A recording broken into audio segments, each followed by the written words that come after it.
உறவினர் வீட்டு நிகழ்ச்சிக்கு குடும்பத்தோட வந்த முன்னாள் மத்திய அமைச்சர் மு.க. அழகிரியும் திமுக பொருளாளர் மு.க. ஸ்டாலினும் ஒருத்தருக்கு ஒருத்தர் சந்திச்சுக்கவே இல்லையா? அழகிரி வந்தப்போ கட்சிக்காரங்களே ஒதுங்கிட்டே இருந்தாங்களா? பேசிக்கிறாங்க. விழாவுக்கு முதல் நாள் கோபாலபுரம் இல்லத்துக்கு அழகிரி போனப்போ அம்மாவை மட்டும்தான் சந்திக்க முடிஞ்சுதான், தலைவரை சந்திக்க முடியலையாம். கட்சி ரீதியா இன்னும் கோபம் குறையலன்னு உடன்பிறப்புகள் பேசிக்கிறாங்களாம். பேச்சா கிடக்குது. மதுரை மாநகராட்சியில் இப்போ கவுன்சிலராக இருக்கிறவங்க பெரும்பாலும் அண்ணனோட ஆதரவாளர்கள் தானா. ஆனால் அவங்களுக்கு மறுபடியும் சீட்டு கிடைக்கலையா.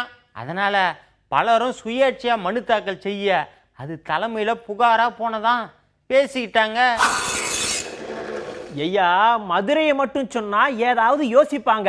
அதனால ஒட்டு மொத்தமா சொல்லுவோம்னு கட்சிக்கு எதிராக செயல்பட்டா, சுயேட்சையா போட்டி போட்டா கட்சியை விட்டே நீக்குவோம்னு பொதுச் செயலாளர் அறிக்கை விட்டாராம். பேசிக்கிட்டுதாங்க ஐயா. தலைமையில் நிலவும் சலசலப்புக்களை காரணமாக வச்சுக்கிட்டு அதிமுகவிலையும் கட்சி வேட்பாளருக்கு எதிராக சில பேர் சுயேட்சையா மனு தாக்கல் செஞ்சு வச்சிருந்தாங்களாம். அதுவும் விசாரணைக்கு வந்திருக்குதுங்களா? பேசிக்கிறாங்க. ஏற்கனவே மனு தாக்கல் செய்யும் போது எங்களுக்கு கட்சியோட அங்கீகார கடிதம் கிடைச்சிரும், அதனால 6ஆம் தேதிக்குள்ள கொடுத்துருவோம்னு சிலர் அதிகாரிகளோட வாக்குவாதம் செஞ்சாங்களாம். இப்போ கடிதம் வாங்க துடிக்கிறாங்களாம்.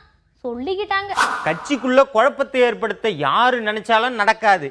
மேலிடத்தோட நடவடிக்கை இருக்கும். அதனால எச்சரிக்கையா இருங்க அப்படின்னு அந்தந்த மாவட்டங்கள் சொல்லியிருக்காங்களாம்.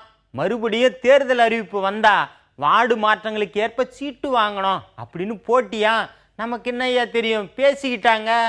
ஐயா, உள்ளாட்சி மனு தாக்கல் செய்யும் போது கால அவகாசம் இல்லாததால எல்லா இடத்துலையும் போட்டி போட முடியலன்னு சொன்ன கட்சிகள் இப்போ மறுபடியும் மனு தாக்கல் செய்யறதுக்கு வேட்பாளர்களை தேடி அலைகிறாங்களாம். சிக்கனவங்களுக்கு சின்னம் கிடைக்குமா? பேசிக்கிட்டுதாங்க ஐயா.